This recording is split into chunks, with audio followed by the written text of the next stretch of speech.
welcome, my lovely brothers and sisters. Welcome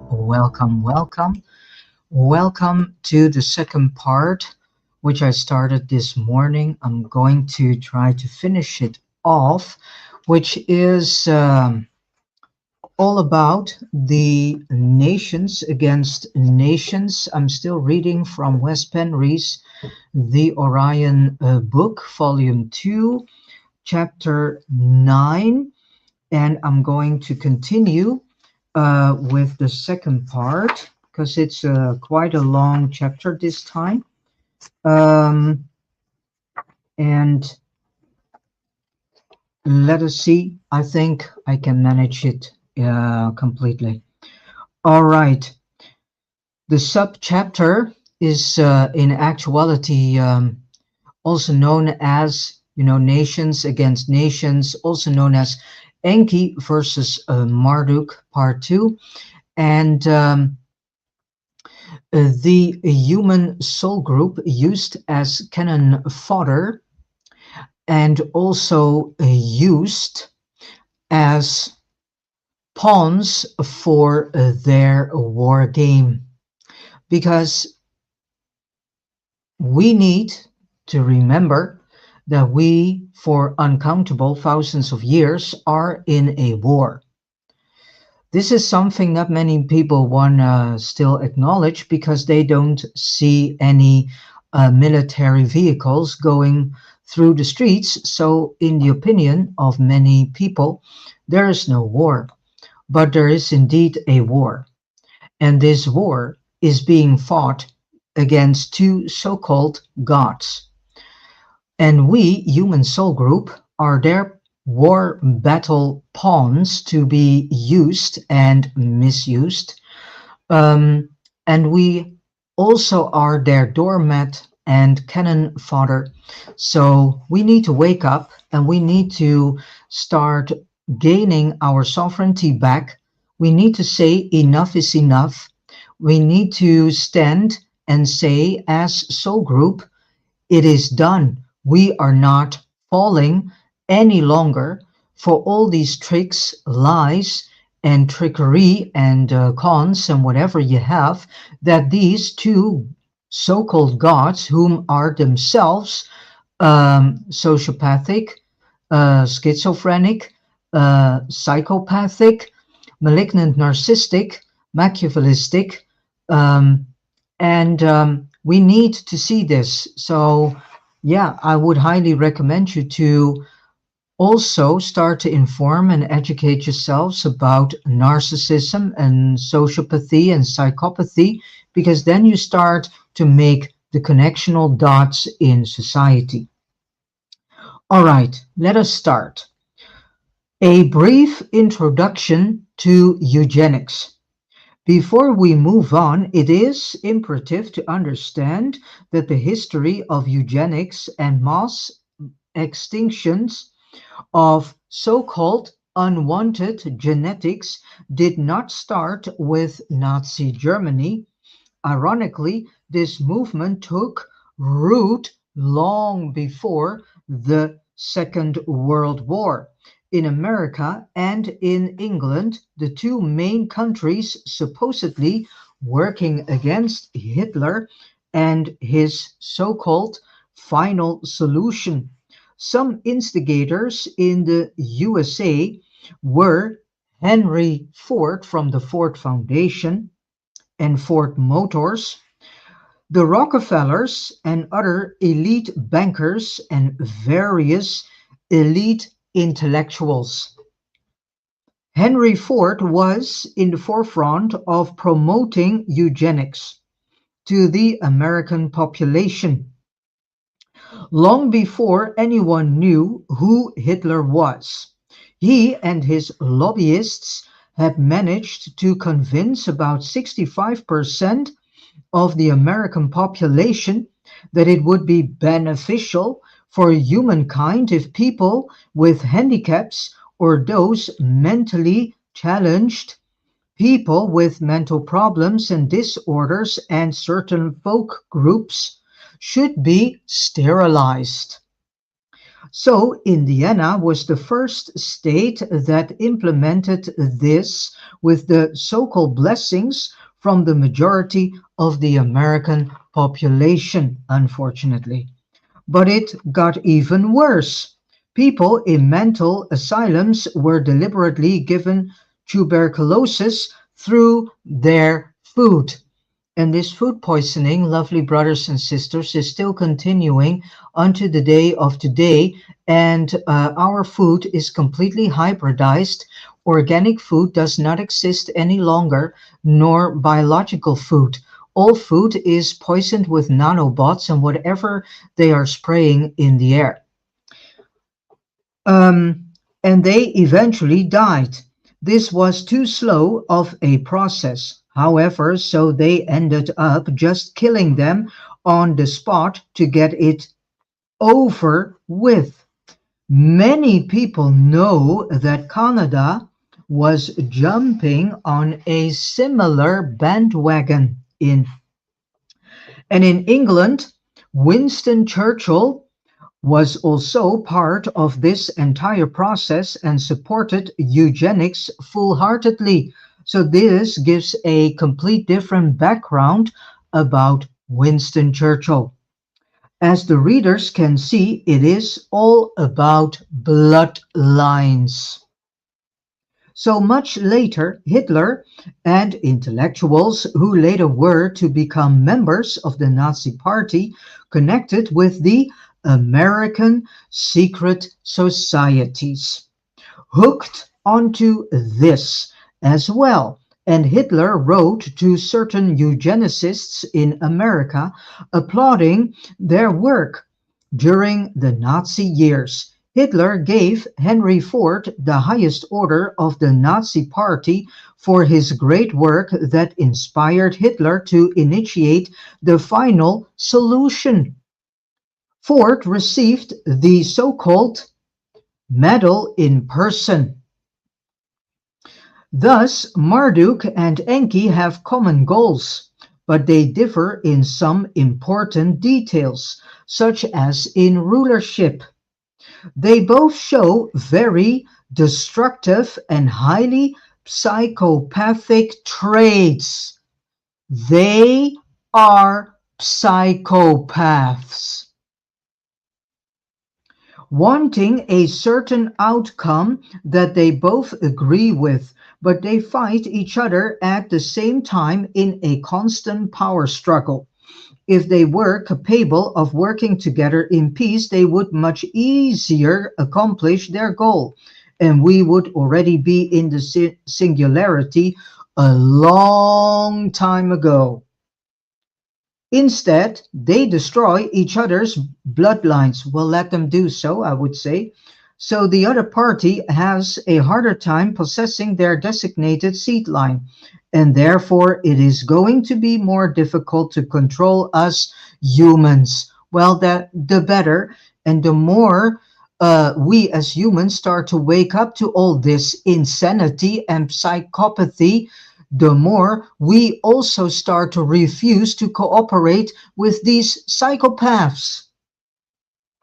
For us, this could be a blessing in disguise because if they continue diluting each other's bloodlines to an extent that they perhaps can no longer ride our avatars, their entire singularity also comes into huge delay, and their entire war plan against Orion comes also in a huge delay. And another interesting fact here is that they themselves then instigate more holes in the grid and thus more depletion. Wishful thinking, maybe, but it isn't.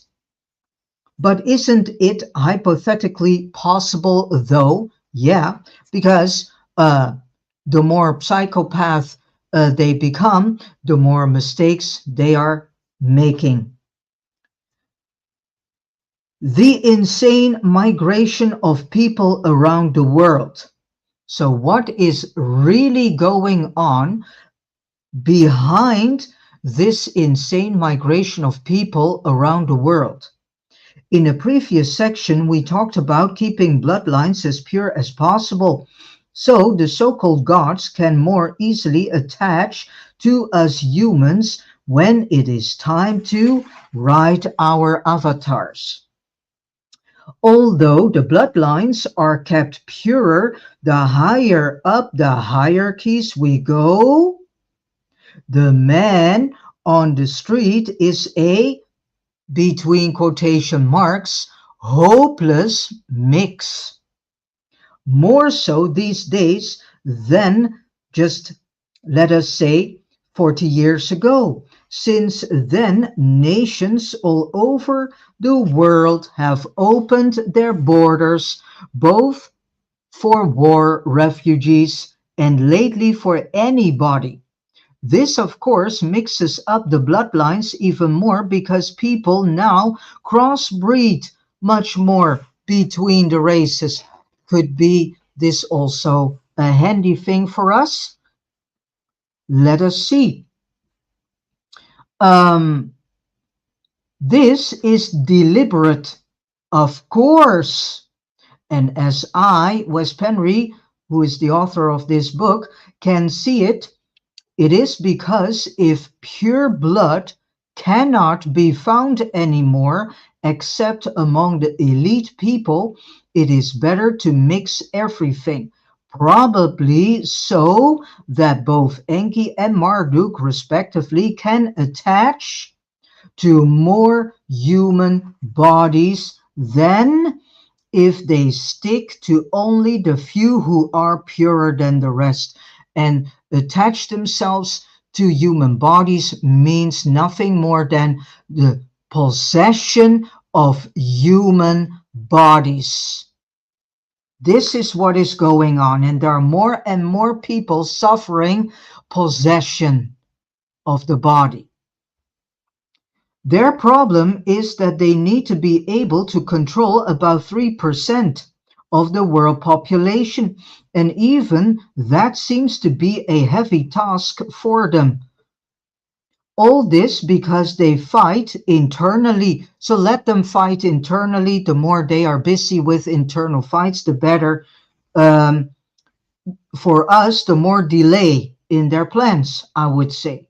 It is typical for psychopaths and narcissists and sociopaths and malignant narcissists, however, to act like this, which usually leads to their own failure. Oh, let them do so. Let them failure quite enough, I would say. This is what we hope for. Yes, let's hope this tremendously. Let them fail.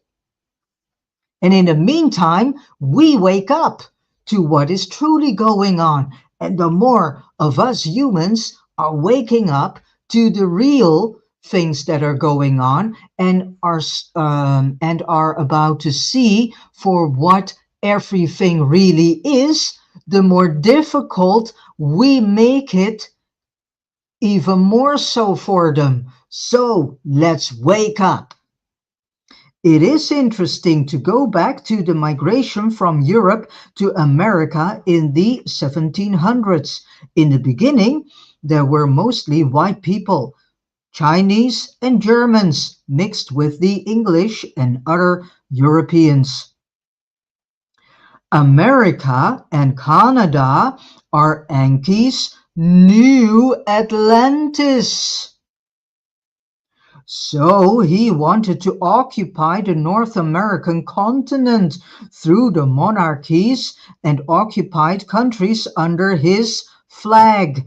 He started with the Europeans and the Asians, the Chinese being hired as so-called slave labor.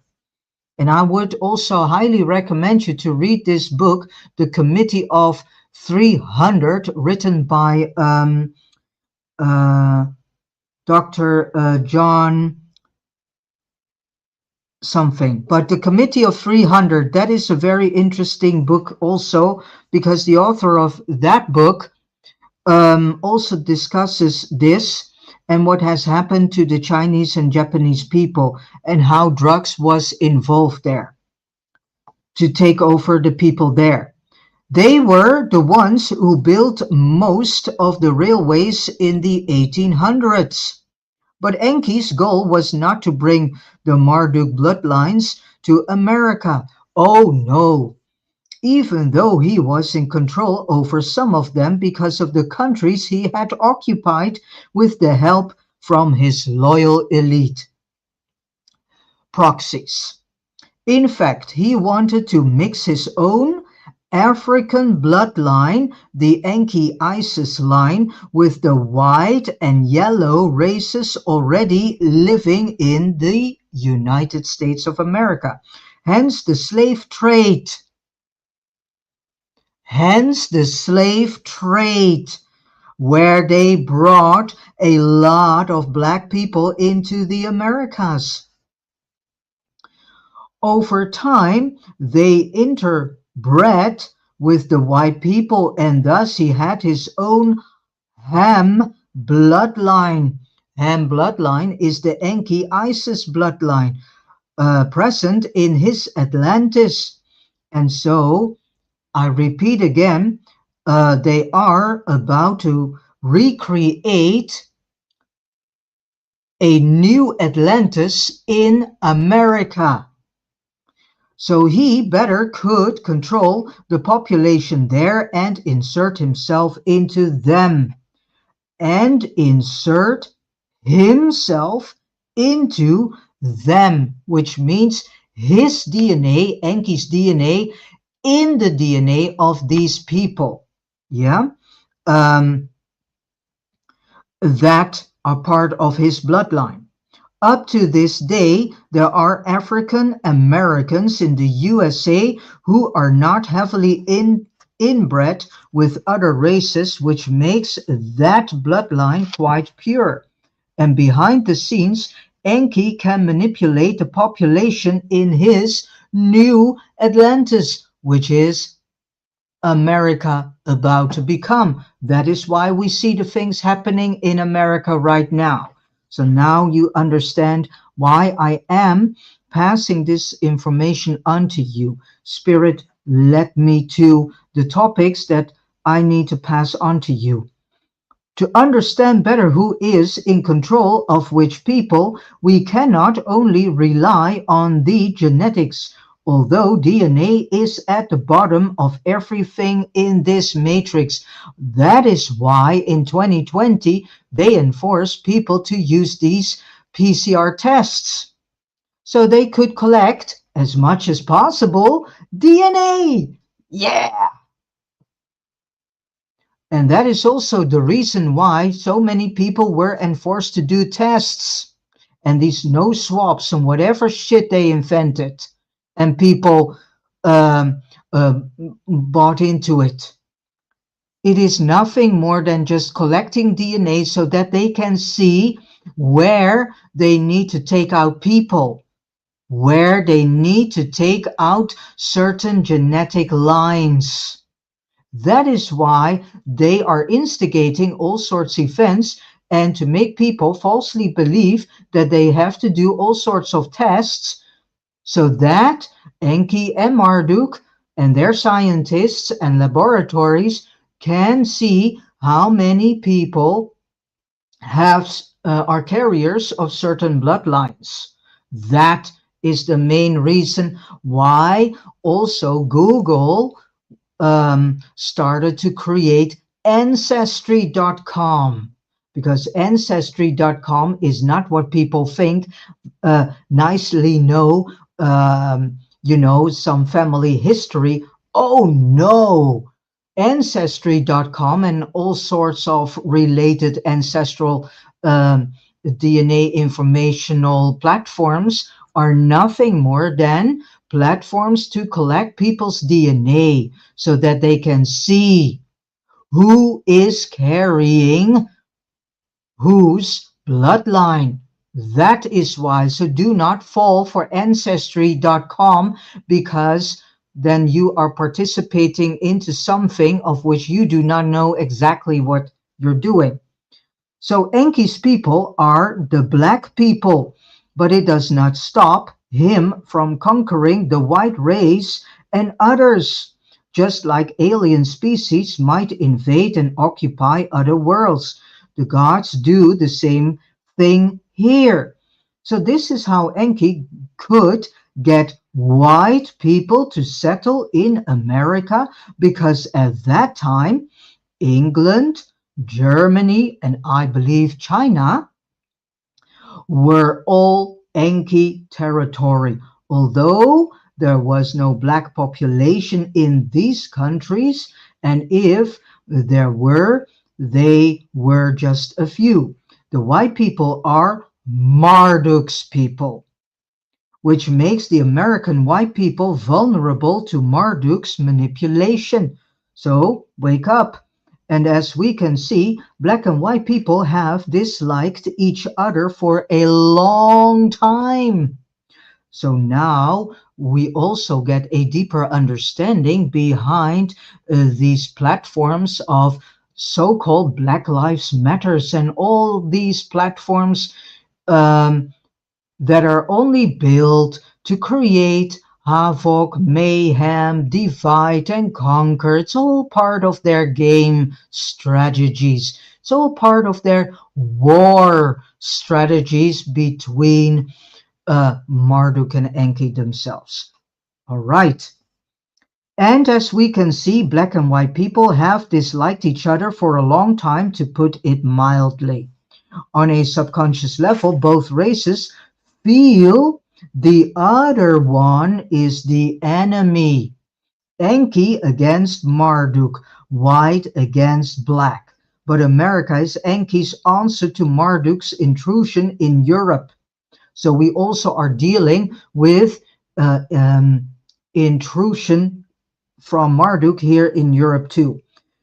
With his bloodlines, Enki wanted a genetic research center that he was in control of, which is the United States of America and also Canada, which came later. Now his influence over America is substantial, while Marduk's genetic research centers are China and Russia. Amidst all this, there are the Native Americans who have suffered tremendously. Many of them claim to be survivors from Atlantis, i.e. of Enki's bloodline. As we know, the white man wanted to murder all Indians and eventually ended up putting them in reservations. You better can say open prison systems.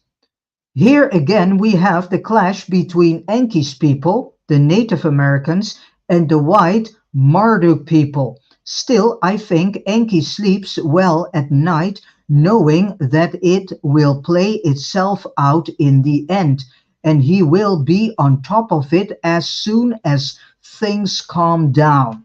So long as people interbreed, he is happy. He has got his Atlantis.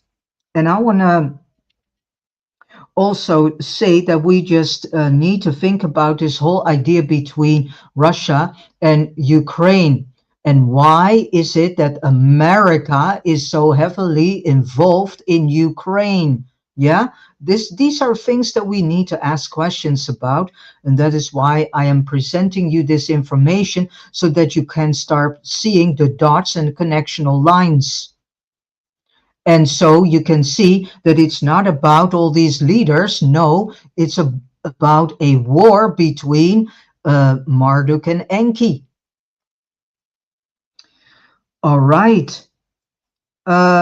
We must understand that almost everything here in the matrix is all about genetics/DNA. There is so much to know about this that the subject could cover a thick book. And perhaps I will write such a book one day, after having done much, much more research. Who knows? Either way, I think it would be worthwhile keeping in mind how important this is for the overlords and their cohorts. If it is important for them, it is also important for us just to know that we should be happy not to be of pure bloodline, or we would be much more easily possessed. All right. I also want to state here, please go to YouTube or to the website Baruch Haba Bashem Yahuwah.net, um, and go to Truth Stream Media. Truth Stream Media on YouTube has a very good documentary, two documentaries. One is titled The Minds of Men, which is a tremendously well documentary. You also can find it on the mentioned website, Baruch Haba Bashem Yahuwah.net. And they also have a documentary in which they give background information about eugenics. And these two documentaries I highly recommend you to watch. They're loaded with very good information. And these two documentaries are really food for thought. So then we go to Maria Orsic and the Vril Society versus the Thule Society. So the Vril Society is a very interesting part of modern history. It was led by a young, beautiful woman named Maria Orsic. She was born on October the 31st. Interesting date, Halloween date, yeah. 1895 in Zagreb, Croatia. To Tomislav Thomas Orsic. Mother's name is unknown. The term Vril denotes the cosmic life force, i.e. spirit energy. Maria was a ballet dancer, among many other things, until she started receiving channeled messages so profound she teamed up with other psychic women. These ladies took Nordic names within the society, relevant to the messages they received, no doubt, from Enki's team. Maria claimed the channel originated from the star system Aldebaran in the Pleiades, where Enki has or had a stronghold. The Vril team, comprising only women, were obviously aware that the feminine energy was required for the clearest channeling, and the female body can more easily make this clear connection, exactly like my Orion source also pointed out.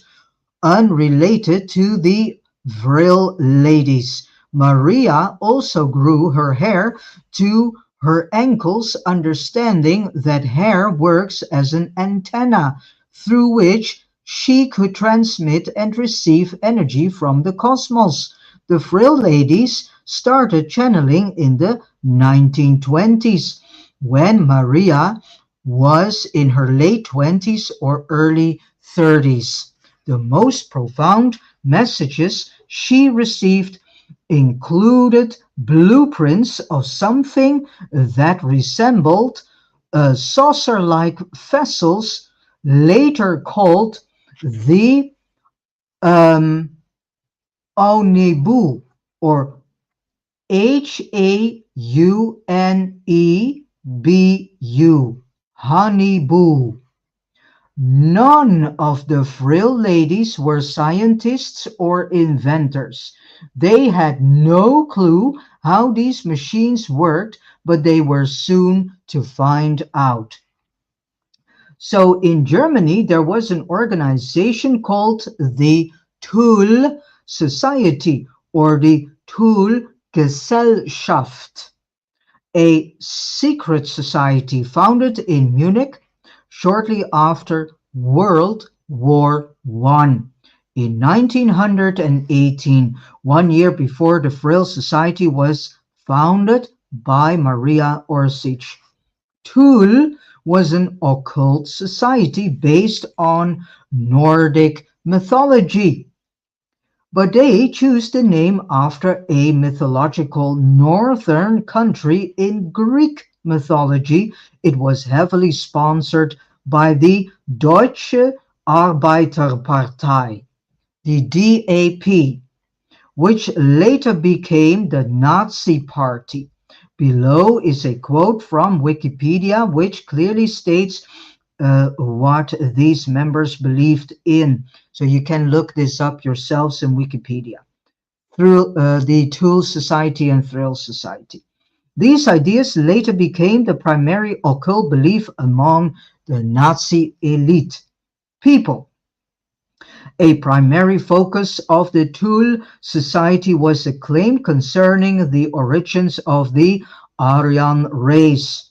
In 1917, people who wanted to join the Germanic order, out, out of which the Tool Society developed in 1918, had to sign a special, between quotation marks, blood declaration of faith, wow, concerning their lineage.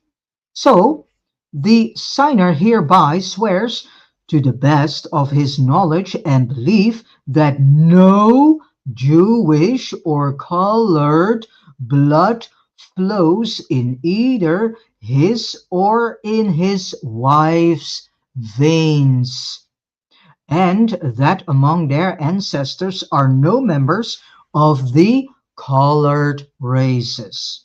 Thule, Greek, was a land located by Greco-Roman geographers in the farthest north, often displayed as Iceland. That is interesting because we know now that Iceland and Greenland are very much in the picture. Why would that be? Not only because of the military bases and possible handy military locations there. No, maybe Iceland, Greenland has the people there, the population there has some certain bloodlines in them or are of some specific DNA, genetics. Who knows? The Latin term ultima Thule is also mentioned by Roman poet Virgil in his pastoral poem called the Georgics. Thule originally was probably the name for Scandinavia, although Virgil simply uses it as a proverbial expression for the edge of the known world, and his mention should not be taken as a substantial reference to Scandinavia. The Thule Society identified Ultima Thule as a lost ancient landmass in the extreme north near Greenland or Iceland, saith by Nazi mystics to be the capital of ancient Hyperborea. Here is another brief entry from the same Wikipedia article, and we will discuss this in more detail. My emphasis. So the Thule Society has become the center of many conspiracy theories concerning Nazi Germany due to its occult background, like the Anerbi section of the SS. Such theories include the creation of Vril-powered Nazi UFOs. All right. Wes Penry, the author of this book, researched the Thrill Society back in the days when I wrote the Wes Penry papers, and I included some information about it there. However, there's always more to tell, and it is indeed a fascinating story. Clearly, the Tool Society was a satanic society based on, oh yes, here it comes, Marduk's principles. It seems to me that Maria and her team were serious about their channeling and they were not Nazis at all. They unknowingly worked for Enki. They were his tools to bring technology into the world, probably to be presented to England or the United States of America. But the Tool Society got informed about these fascinating ladies. They found out the Thrill Society had blueprints of a new vehicle that ran on free energy, the universal thrill power. Therefore, they infiltrated the society and took it over. History is vague about what really happened next.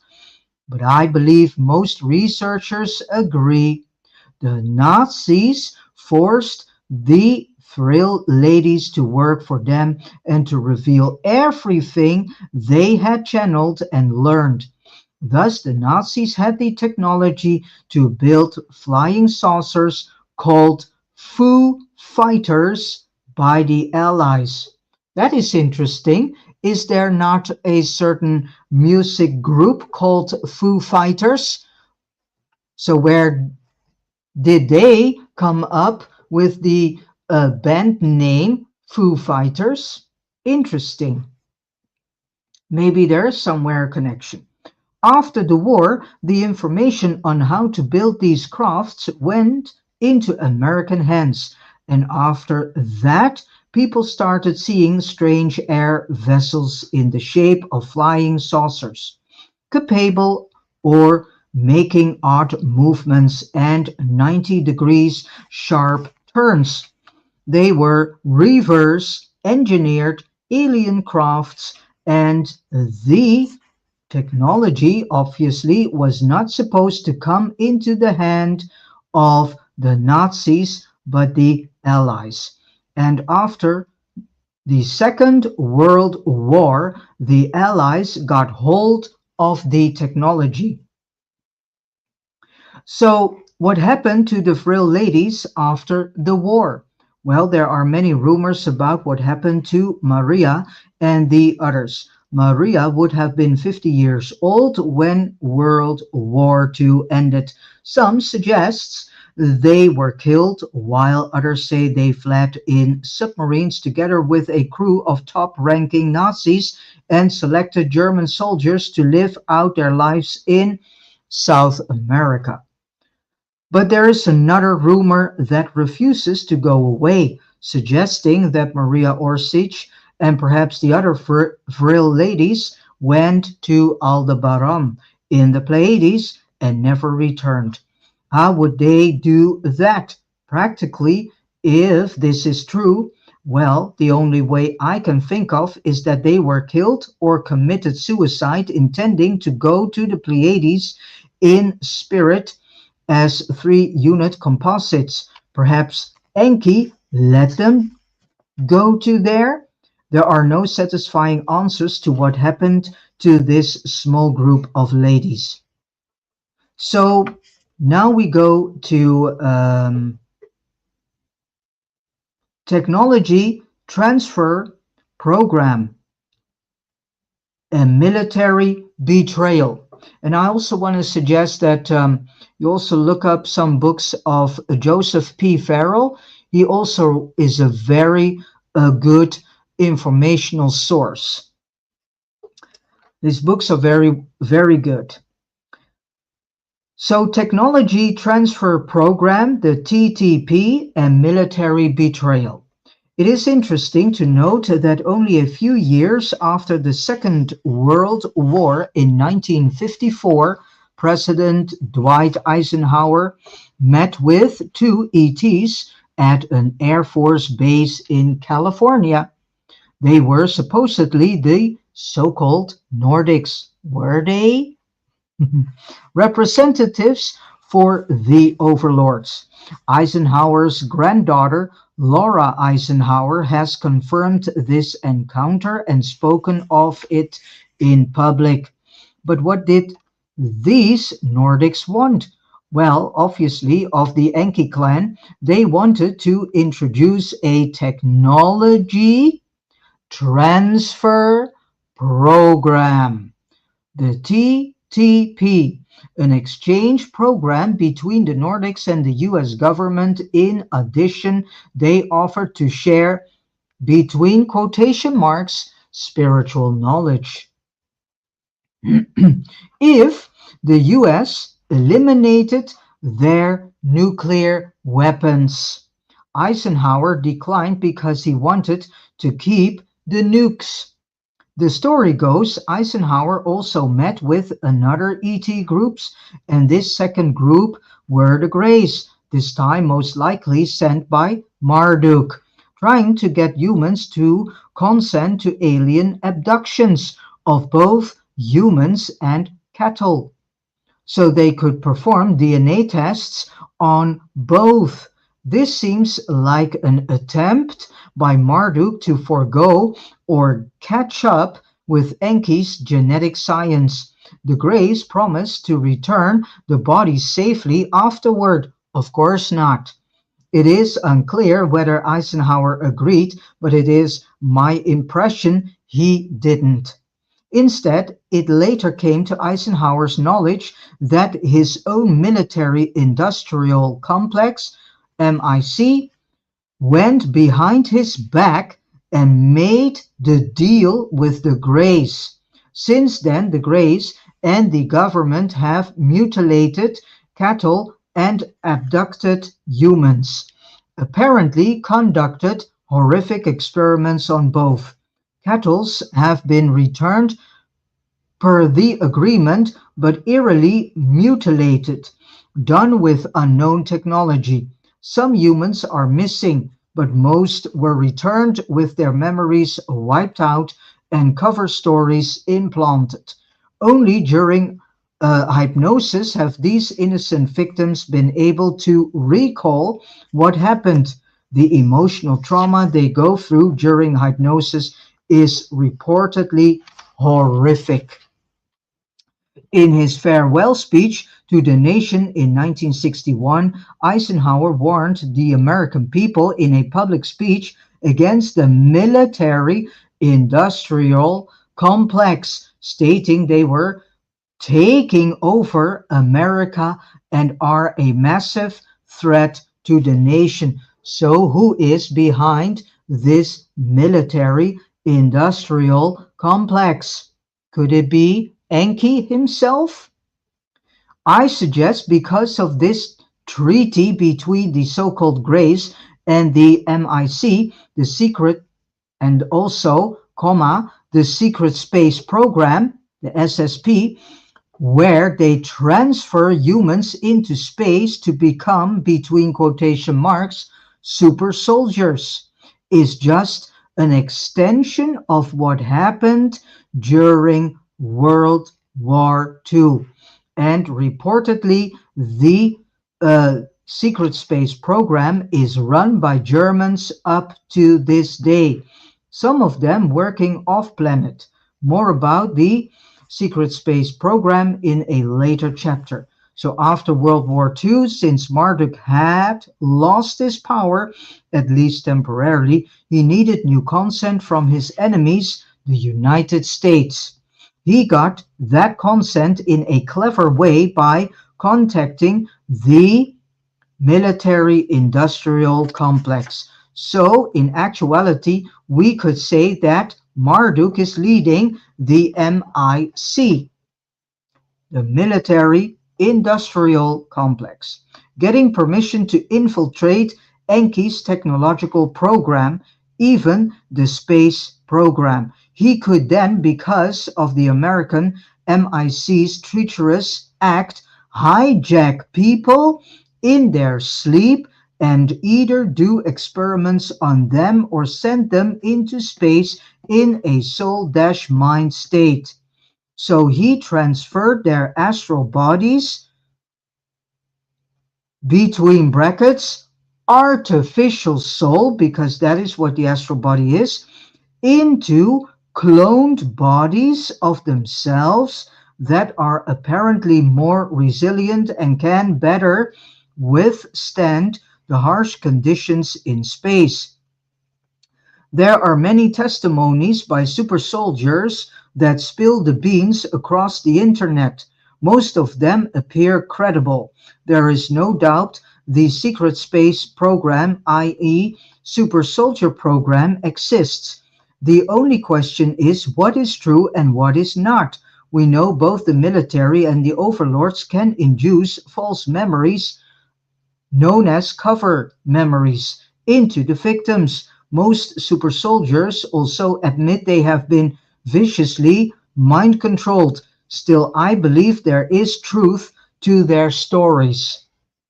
The previous, between quotation marks, singularity from Pleiadian perspective. According to Barbara Marciniak's Pleiadians, there was a previous singularity in which we humans invaded the Pleiades and have created terror there up to this day. The reason the Pleiadians are here, from what they say, is because they want us to change the timeline so the invasion of the Pleiades never happened. However, I have encountered no information from the Pleiadians where they tell us when this first singularity took place, so we can only make an hypothesis out of this for now. And the following is subject to change, but the hypothesis seems quite likely if we think in the context of what we already have concluded overall. We have enough evidence from multiple sources and ancient texts that Enki started messing with genetics. By the end of the Atlantis era in the second construct. So this is how long this period of messing with human genetics DNA is going on. Very few details have survived about exactly how far Enki got before the flood interrupted him. According to the Pleiadians, the technology that was used at the end of Atlantis was impressive and more developed than the technology we have now. So the technology we have now is just kindergarten. Yeah? It's old school. It's not new. It's old school. They also mentioned that we had a well-developed space program. Then there was no grid or dome at that time. Now there is a grid and a dome. My question is, did Enki get so far as to create the first singularity and implement it to a certain degree, promising some humans they would be as so-called gods? If so, they only had time to introduce a fraction of humankind to that program.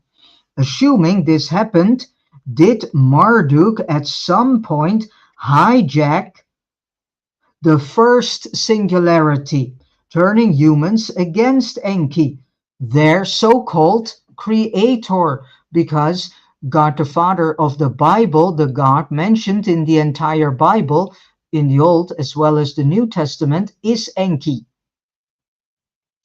Did Marduk manipulate us into attacking the Pleiades, Enki's stronghold, attempting to so-called disarm Enki? It would be certainly be in line with Marduk's behavioral pattern. Could it be that this is when the Orions here on the planet discovered what Enki and Marduk were up to and ended the experiment before it was too late? and it would draw all humans into a new construct meant to be the so-called, between quotation marks, first singularity. This would explain why only a certain number of humans fell for the manipulation and got stuck. The flood interrupted Enki's new experiment.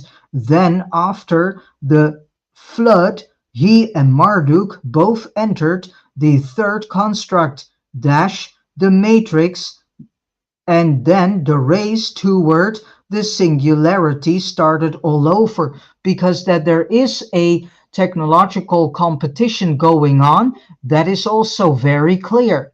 There is a race going on, because otherwise how can you explain the extreme hurry of developing technology? And why do we see such an uh, because many people are complaining that they cannot follow technology anymore. It goes so rapid, and before we know it, the new gadget is invented, a new software program is invented, and what else you have. So, but this time without Orion interference. Well, they think. But we are now in a day and age that the more people are starting to see, wake up and see the things for what they truly are, and are informing and educating themselves about what truly is going on, and the war game, the long war game that is going on between Enki and Marduk.